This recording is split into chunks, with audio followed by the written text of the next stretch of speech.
They call it charisma, but that's not what it really is. What you're witnessing when someone walks into a room and every head turns, when someone speaks and the entire conversation shifts toward them, when someone disappears and people can't stop asking where they went, that's not charisma. That's calculated magnetism. It's the result of understanding something most people will never grasp. The human mind doesn't crave what's good for it. It craves what it can't fully possess. You've been taught that being wanted means being available, being open, being kind. But look around you. The people who are truly desired, truly pursued, truly unforgettable, they operate by different rules entirely. They understand that desperation isn't created through generosity. It's engineered through strategic deprivation. They know that the human psyche is wired to chase what retreats and ignore what approaches. This isn't about becoming cruel. This is about becoming conscious. Conscious of how influence really works. Conscious of why some people command rooms while others fade into backgrounds. Conscious of the difference between being liked and being necessary. Because there's a vast psychological gulf between someone who appreciates your presence and someone who becomes genuinely desperate for it. Niccolo Machiavelli understood this centuries ago. He wrote that it's better to be feared than loved, but what he really meant was that it's better to be essential than expendable. When you become essential to someone's emotional state, when your absence creates genuine distress, when your attention becomes a drug they can't function without, that's when you hold real power over their psychology. Most people give away their power the moment they meet someone they want to impress. They become overly available, overly accommodating, overly transparent. They think that showing all their cards will make them more attractive, but it does the opposite. It makes them predictable, and predictability is the death of desire. Today, I'm going to break down the psychological mechanisms that create desperate want in other people. These aren't pickup lines or surface tricks. These are deep psychological principles that tap into primal human drives. You'll learn how to become the person others can't stop thinking about, can't easily replace, and can't comfortably live without. This is about understanding the dark psychology of human desire and using it with surgical precision. But understand this before we begin. These tactics work because they exploit fundamental flaws in human psychology.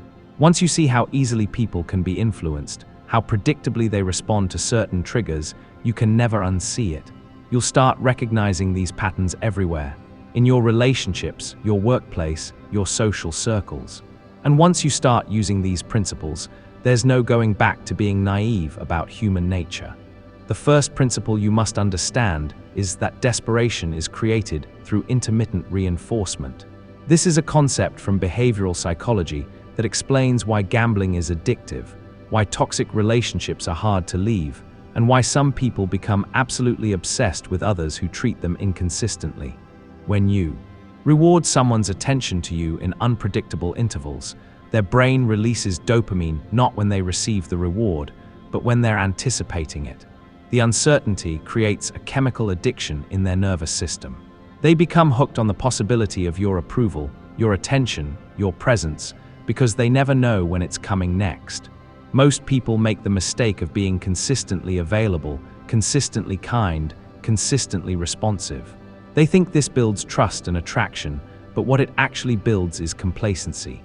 When someone knows exactly how you'll respond, when you'll respond, and what you'll give them, their brain stops producing the chemicals associated with excitement and desire. But when you introduce unpredictability into your interactions, when sometimes you're incredibly engaging and other times you're distant, when sometimes you respond immediately and other times you don't respond for days, you create an addiction pattern in their psychology. They start checking their phone obsessively. They start replaying your last interaction, trying to decode your mood, your interest level, your intentions. This isn't about being mean or playing games. This is about understanding that the human brain is wired to pursue what it can't predict and take for granted what it can. You're simply working with human psychology instead of against it.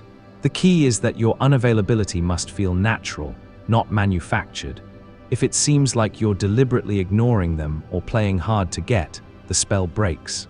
But if your distance feels like the natural result of you having a full, interesting life that they're only occasionally invited into, that creates genuine intrigue. You become like a high-end restaurant that doesn't take reservations.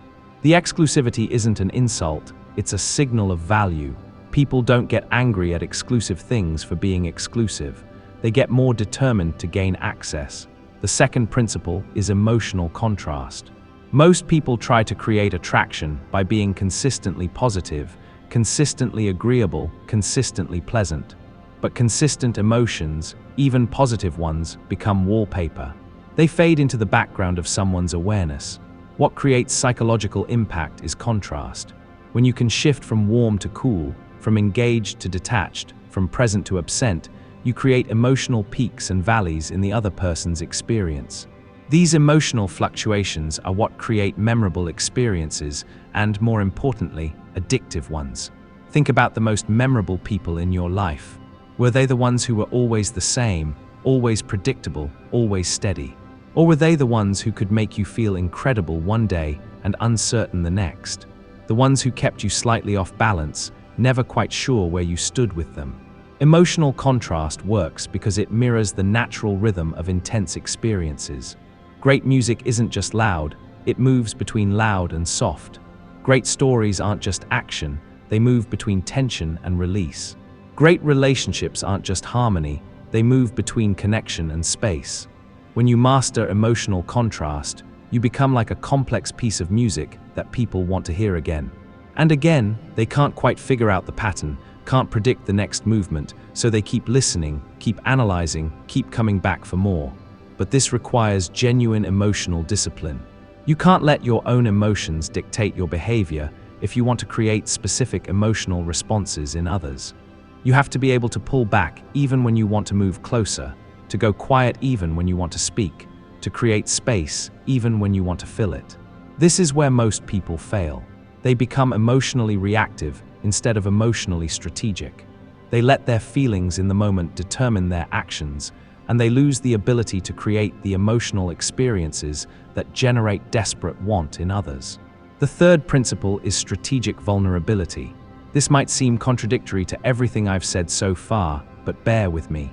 Vulnerability, when used strategically, is one of the most powerful tools for creating psychological bonds. But the key word is strategic. Most people either overshare, dumping their emotional history on anyone who will listen, or they undershare, never revealing anything meaningful about themselves. Both approaches fail to create the kind of desperate want we are discussing. Strategic vulnerability means revealing just enough of your inner world to create intimacy, but holding back enough to maintain mystery. It means sharing something real, something that matters, but doing it rarely and with perfect timing. When you share something vulnerable with someone, their brain interprets this as a sign that they're special to you. It creates a sense of exclusive access to your inner world. But if you do this too often, or with too many people, the specialness disappears. If you never do it at all, no emotional bond forms.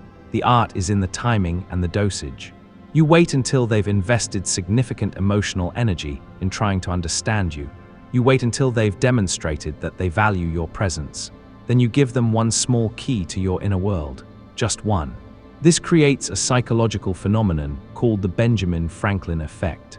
When someone feels they have exclusive access to something valuable, they begin to value it more highly. They start to feel protective of that access. They start to see themselves as having a special relationship with you that others don't have. But here's the crucial part. After you share something vulnerable, you pull back. You don't follow it up with more sharing.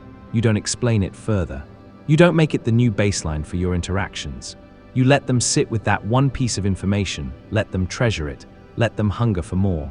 This creates a psychological dynamic where they feel simultaneously closer to you and more aware of how much they still don't know. The vulnerability creates intimacy, but the rarity of it creates desperation for more. The fourth principle is social proof manipulation. Humans are social creatures, and we determine value largely by observing how others treat something. If everyone wants it, it must be valuable. If no one pays attention to it, it must be worthless. You can use this psychological tendency to dramatically increase how desperately others want your attention and presence. The key is to ensure that your social value is always visible, but never fully explained. This means being selective about who you give your time to, and making sure that selectivity is noticed. When you're at social gatherings, you don't try to talk to everyone equally. You focus your attention on specific people, have meaningful conversations with them, then move on. Others observe this and wonder what made those people worthy of your focus. You cultivate relationships with people who are themselves valued and respected, not because you're using them, but because association with high-value people increases your own perceived value. When others see that interesting, successful, attractive people seek out your company, they begin to wonder what they're missing. You also become comfortable with being discussed in your absence. Most people fear what others might say about them when they're not around, so they try to control every social interaction, every impression. But when you're confident in your value, you understand that being talked about, even with some confusion or uncertainty, is better than being ignored. People become desperate for what they see others valuing, but can't fully access themselves. When they observe that you have rich friendships, interesting opportunities, exclusive invitations, they don't just want to be around you. They want to understand how you've created that life for yourself. But this only works if your social proof is genuine.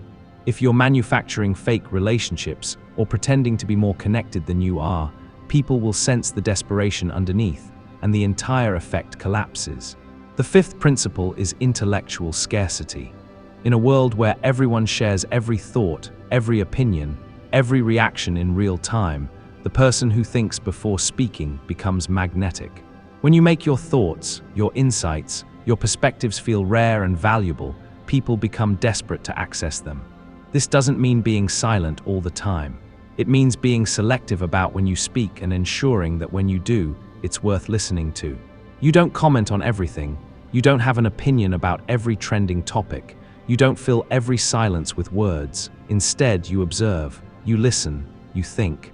And when you do speak, your words carry weight because they're not competing with a constant stream of chatter. People start to pay attention when you talk because they know you don't waste words. You also become comfortable with letting others fill conversational space while you remain mysteriously quiet.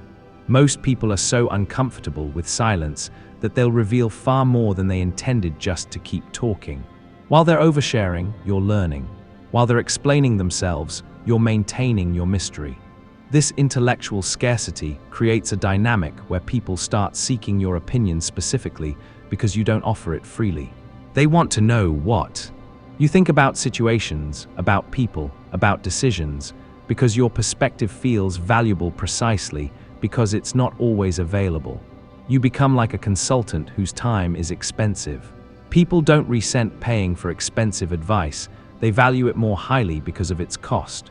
When your thoughts and opinions feel scarce, people treasure them more when they do gain access. The sixth principle is emotional independence. Nothing creates desperate want like the realization that you don't need them. When someone recognizes that you're genuinely happy, fulfilled, and complete without their presence in your life, a psychological shift occurs. They stop taking your interest for granted and start working to maintain it. Most people approach relationships from a place of need. They need validation, they need companionship, they need emotional support. This neediness, even when it's subtle, is repulsive to the human psyche. It signals low value and creates a power imbalance where the needy person has less leverage. But when you've genuinely built a life that fulfills you, when you have sources of joy, meaning, and satisfaction that don't depend on any one person's approval or presence, you become magnetic. People can sense that your interest in them is a choice, not a need. This doesn't mean being cold or disconnected. It means being selective. It means having standards. It means being willing to walk away from situations and people that don't add value to your life, even if walking away is uncomfortable. When people realize that you're with them because you choose to be, not because you have to be, they start working to remain worthy of that choice. They become more attentive, more appreciative, more invested in maintaining your good opinion. But this only works if your independence is genuine. You can't fake self-sufficiency.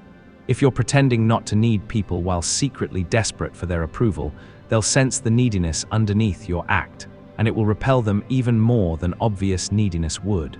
The seventh principle is controlled revelation.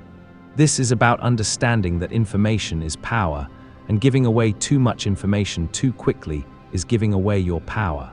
People become desperate for what they can't fully understand or predict. This means being strategic about what you reveal about yourself, your past, your goals, your feelings. Not because you're being dishonest, but because mystery creates intrigue and intrigue creates desire. Most people make the mistake of trying to be completely transparent, thinking this builds trust and intimacy. But complete transparency actually reduces psychological tension, and psychological tension is what creates desperate want. Instead, you reveal yourself in layers, like an onion. Each interaction might reveal one new thing about you, but it also raises new questions. They learn something about your past, but it makes them wonder about other experiences you've had. They understand one of your goals, but it makes them curious about your other ambitions. This controlled revelation keeps people in a constant state of curiosity about you. They're always learning something new, but never enough to feel like they completely understand you. This ongoing mystery is what keeps them psychologically engaged and emotionally invested. You become like a fascinating book that they can't put down because each chapter answers some questions but raises new ones. They're always eager for the next piece of information, the next insight into who you are and what makes you tick. The eighth and final principle is strategic withdrawal. This is perhaps the most powerful tool for creating desperate want, but it's also the most dangerous because it requires perfect timing and genuine strength. Strategic withdrawal means recognizing when someone is taking your presence for granted and having the discipline to create space. Not as punishment, not as manipulation, but as a natural consequence of being undervalued. When you notice that someone has become comfortable with your availability, when they stop appreciating your time and attention, when they start treating your presence as guaranteed rather than earned, you pull back. You become less available, less responsive, less present in their life. This withdrawal should feel natural, not dramatic. You don't announce it or explain it. You simply redirect your energy toward people and activities that value it more highly. You become busy with other things, other people, other priorities. The psychological impact of this withdrawal is immediate and powerful, creating a seismic shift in the entire dynamic of your connection. They go from taking you for granted to wondering where you went, experiencing a sudden void where your consistent presence used to be. It's like removing a piece of furniture that's been in the same spot for years. Suddenly, the empty space becomes glaringly obvious, even though they barely noticed the object when it was there. They start noticing your absence in ways they never noticed your presence, becoming hyper-aware of all the little moments throughout their day when they would normally hear from you, see you, or simply know you were there. This absence creates a psychological echo chamber where your memory becomes amplified. They begin to remember what they liked about having you around, precisely because they no longer have easy access to it. The human mind has a peculiar way of romanticizing what's no longer available. Suddenly, your laugh seems funnier in retrospect, your conversations more meaningful, your presence more comforting. They start replaying moments they barely paid attention to when they were happening, finding depth and significance in interactions they previously took for granted. The scarcity principle kicks in with full force, making everything about you seem more valuable simply because it's no longer readily available. But this only works if you're genuinely willing to walk away permanently if necessary. If you're using withdrawal as a manipulation tactic to get them to chase you, they'll sense the desperation underneath, and it will backfire spectacularly. People are remarkably intuitive when it comes to detecting inauthenticity, even when they can't consciously articulate what feels off. Strategic withdrawal requires genuine outcome independence, not just the appearance of it, but the real, bone-deep understanding that you'll be perfectly fine regardless of how they respond to your absence. This means you have to do the internal work to reach a place where your withdrawal isn't a calculated move in a chess game, but rather a natural consequence of your own self-respect and boundaries. You're not pulling back to manipulate a specific response. You're pulling back because your intuition tells you that the dynamic has become unbalanced and unhealthy. You're creating space not as a strategy, but as an act of self-preservation and self-love. You have to be prepared for the possibility that they won't chase you, won't fight for your attention, won't recognize your value, and you have to be genuinely okay with that outcome.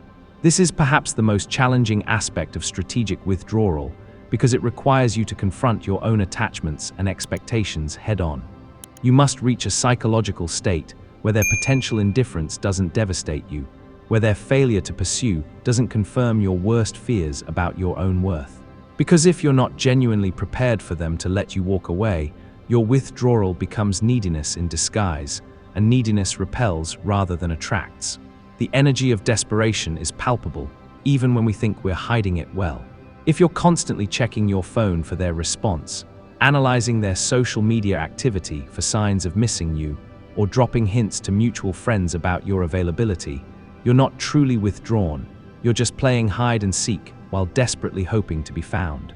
This pseudo-withdrawal often creates the opposite effect you're hoping for, pushing them further away because they can sense the manipulation beneath the surface. When strategic withdrawal is executed properly, it creates a psychological urgency in the other person that operates on both conscious and subconscious levels.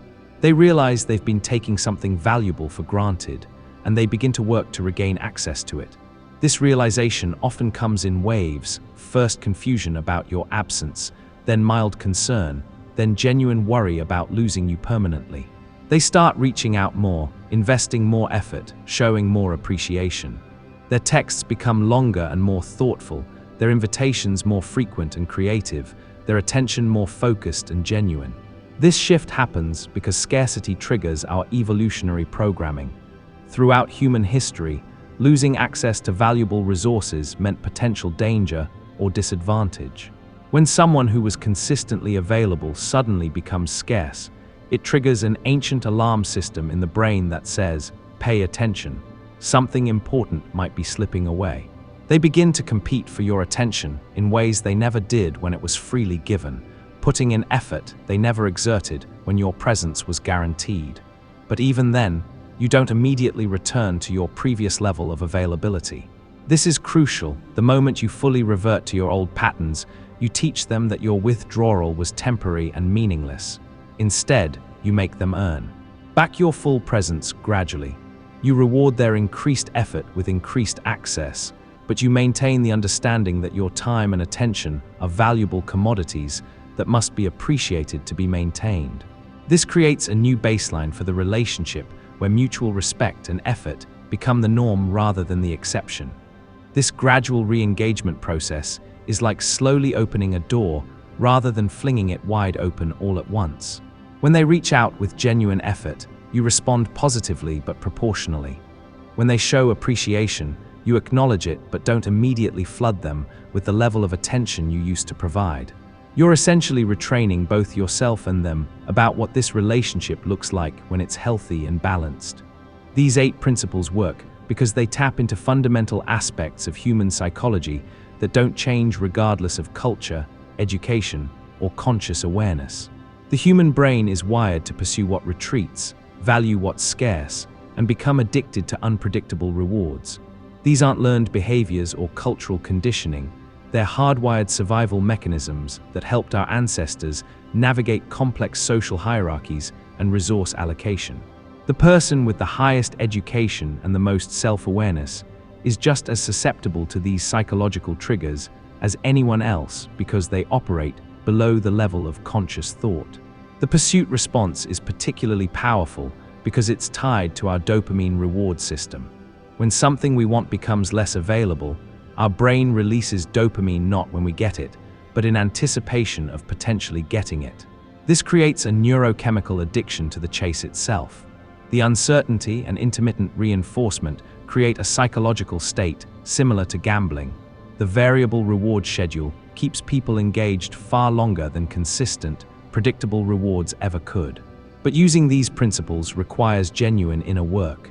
You can't fake confidence, independence, or outcome independence for extended periods without the facade cracking under pressure. You can't pretend to have a fulfilling life if you don't actually have one. People will see through the performance when the spotlight gets bright enough. You can't manufacture mystery if you're genuinely boring, because real mystery comes from having depth and complexity, not from simply withholding information about a shallow existence. The real power comes from actually becoming the kind of person who naturally embodies these qualities. Someone who has built a life so interesting and fulfilling that others naturally want access to it. Someone who has developed genuine self-sufficiency so that their interest in others comes from choice rather than need. This transformation isn't just about appearing attractive to others, it's about becoming someone you yourself find genuinely interesting and valuable. This means investing time and energy in developing your own interests, skills, and passions. It means building a social circle that enriches your life, pursuing goals that excite you, and creating experiences that fulfill you independent of any romantic connection. When your life is genuinely full and engaging, you naturally become less available and more selective about how you spend your time. Your mystery becomes authentic because you actually have interesting things happening that you're not sharing with everyone. When you combine genuine personal development with strategic awareness of how human psychology works, you become genuinely magnetic. People don't just want your attention, they become desperate for it. Not because you've manipulated them, but because you've become genuinely valuable and genuinely scarce. Your confidence isn't performed, it's the natural result of knowing your own worth and having evidence to support that knowledge. Your independence isn't an act, it's the byproduct of having built a life that satisfies you on multiple levels. This combination creates what psychologists call authentic charisma, an attractiveness that doesn't depend on tricks or techniques, but rather emanates from genuine self-possession and value. People are drawn to you not because you're playing hard to get, but because you actually are hard to get. Your time is legitimately valuable because you're doing valuable things with it. Your attention is scarce because you have many worthy things competing for it. This is the difference between manipulation and magnetism. Manipulation is using these principles to get something from people while offering nothing of real value in return. It's exploiting psychological vulnerabilities to extract attention, affection, or resources without reciprocating with genuine value. Manipulative people use scarcity tactics while having nothing worth being scarce about, create false mystery around empty lives, and withdraw strategically while having nowhere interesting to go. Magnetism, on the other hand, is becoming so genuinely valuable that people naturally want access to you, and then being strategic about how you grant that access. Magnetic people have earned their confidence through real accomplishments, developed their mystery through genuine depth and complexity, and created their scarcity through having legitimate demands on their time and attention. They're not withholding value, they're selectively sharing abundance. The goal isn't to hurt people or to control them. The goal is to never again find yourself in a position where you're chasing someone who doesn't appreciate you, begging for attention from someone who takes you for granted, or accepting poor treatment because you're afraid of being alone. This shift in perspective transforms your entire approach to relationships from one of scarcity and desperation to one of abundance and choice. When you operate from this place of genuine self-worth and authentic value, you naturally attract people who are capable of appreciating what you offer. You repel those who are only interested in taking advantage of someone with low standards or poor boundaries. Your relationships become more balanced, more fulfilling, and more sustainable because they're built on mutual respect and genuine attraction rather than neediness and manipulation. When you understand these principles and embody them authentically, you shift from being someone who needs others to someone others need. You become the person people think about when they're alone, miss when you're gone, and work to impress when you're present. This transformation doesn't happen overnight. It's the result of consistent inner work, genuine self-development, and the courage to maintain your standards, even when it means being alone sometimes. This shift in your social position creates a ripple effect throughout all your relationships. Friends start reaching out more consistently, colleagues begin seeking your input and collaboration, and romantic interests put in genuine effort to earn and maintain your attention. You become a hub of positive energy and valuable connection rather than someone who orbits around others hoping for scraps of attention. But remember, with this knowledge comes responsibility. These psychological principles are powerful, and they can be used to create genuine harm if applied without conscience. The goal is to become more attractive and influential, not to damage others or exploit their psychological vulnerabilities for selfish gain. Power without wisdom and compassion can become destructive, creating cycles of hurt and dysfunction that ultimately harm everyone involved, including yourself. The ethical application of these principles requires constant self-reflection and genuine care for the well-being of others. You must regularly examine your motivations, ensuring that your actions come from a place of self-respect rather than revenge, abundance rather than scarcity, love rather than fear. When you operate from these higher motivations, the principles naturally serve everyone's best interests, creating healthier dynamics and more fulfilling connections. Use these principles to build better relationships, create more opportunities, and develop genuine influence in your personal and professional life. But always remember that the most sustainable power comes from actually becoming valuable, not just from appearing valuable. Authentic transformation creates lasting results, while surface-level tactics eventually fail when tested by time and pressure. When you truly embody these qualities, when you've genuinely built a life worth envying and become a person worth knowing, you won't need to think consciously about these tactics. They'll become natural expressions of your genuine value and authentic confidence. Your strategic withdrawal won't be calculated. It will be the natural result of having better things to do. Your mystery won't be manufactured. It will be the byproduct of having genuine depth and complexity. Your confidence won't be performed. It will be the inevitable outcome of knowing your own worth and having the evidence to prove it. That's when you know you've mastered not just the psychology of desire, but the art of becoming genuinely desirable. And that's a power that no one can take away from you, because it's not based on tricks or manipulation. It's based on who you've actually become.